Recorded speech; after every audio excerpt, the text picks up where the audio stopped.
कांग्रेस प्रदेशाध्यक्ष कुलदीप सिंह राठौर ने कोरोना टीकाकरण अभियान पर प्रदेश सरकार को घेरते हुए सरकार के पास पर्याप्त वैक्सीन न होने के आरोप लगाए हैं। राजधानी के रिज मैदान स्थित बापू की प्रतिमा के समक्ष विरोध जताते हुए कांग्रेस प्रदेशाध्यक्ष कुलदीप राठौर ने शांतिपूर्ण प्रदर्शन किया। उन्होंने कहा कि देश की तर्ज पर ही अब हिमाचल में भी कोरोना संक्रमण के मामलों में लगातार इजाफा हो रहा है, जिससे निपटने में प्रदेश सरकार पूरी तरह असफल रही है।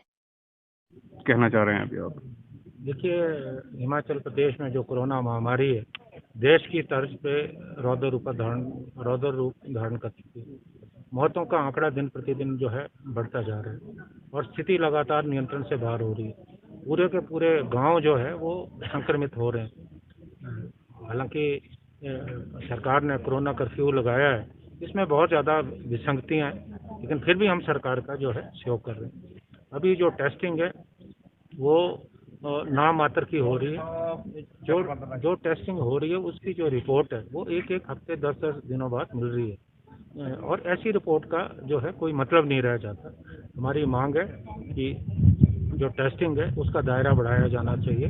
मोबाइल वैन के जरिए गांव में भी टेस्टिंग होनी चाहिए और जो रिपोर्ट है वो 24 घंटे के अंदर जो है उपलब्ध होनी चाहिए।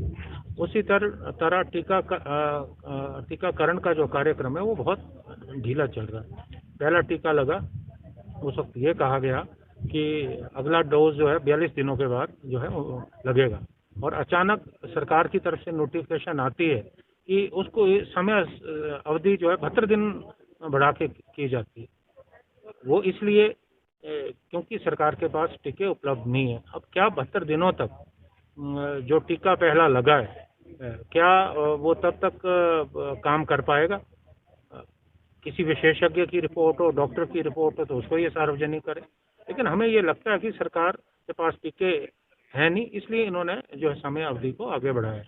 उसी तरह 1 मई से कहा जा रहा था कि जो 18 और 44 साल के बीच के नागरिक हैं उन्हें टीका लगेगा, लेकिन नहीं लगा। पिछले कल से शुरू किया और वो 1,07,000 के करीब टीके उपलब्ध हैं और ये पूरी मात्रा जो है ऊंट के मुंह में जीरे के बराबर है। हमारा ये मानना है कि सरकार को जो है टीकाकरण को बढ़ाने की ज़रूरत है और जिस रफ्तार से सरकार चली है तो ये तो महीनों लग जाएंगे, तो कोई मतलब नहीं रह जाएगा।